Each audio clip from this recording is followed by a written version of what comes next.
Hello, welcome to HealthWatch. I'm Sophie Scott.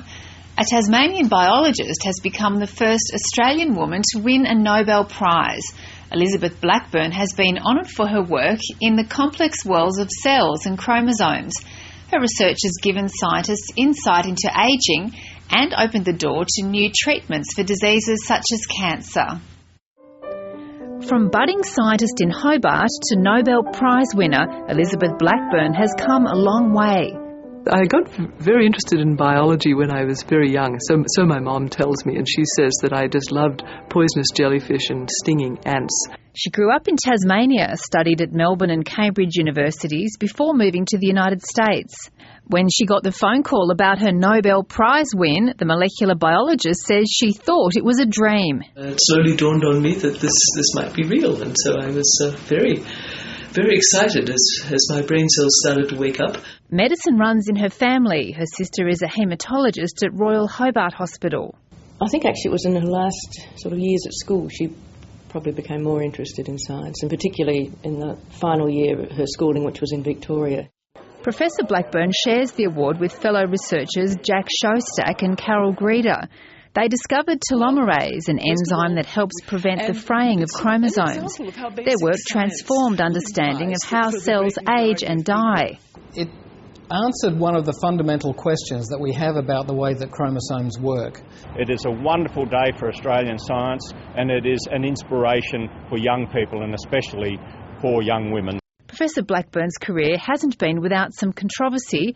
2 years ago, she was dropped from President George Bush's Council on Bioethics after questioning its impartiality. Professor Blackburn's discoveries have already moved from the bench to the bedside. Her work is being used to develop new treatments for lung and prostate cancer. New technology has just made life a little easier for one of the world's loneliest doctors. Glenn Browning is the sole medic at MAWSON station in Antarctica, one of the most remote medical clinics on the planet. If someone becomes seriously ill, he'll now have a second pair of eyes to help him make a diagnosis. This is Dr. Glenn Browning doing his rounds. It's his second stint as the only medic at MAWSON station in the Antarctic. Probably the largest challenge is being isolated so that if there isn't any medical problems, you'll be really the only one who can sort it out. The emergency medicine specialist treats all kinds of complaints from rotten teeth to general health checkups. Diagnosing more serious illnesses such as blood clots has been difficult in the past, but new 3D ultrasound technology has changed that. We'd be mainly looking at the abdomen, so if there was any free fluid in the abdomen, such as after trauma. We can look for things like clots in the legs, DVT. Images are sent from the icy surgery to experts at the Antarctic Division in Tasmania who can make a diagnosis. The advantage of this technology in conjunction with the protocols that we're developing is that we should be able to put this technology in the hands of someone who's untrained.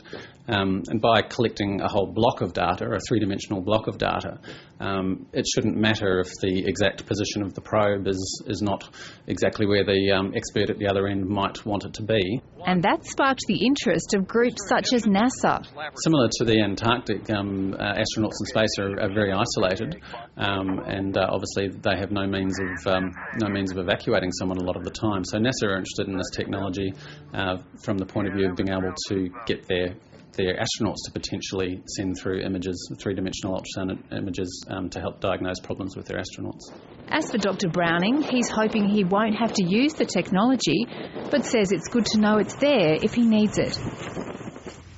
That's all for now. See you next week.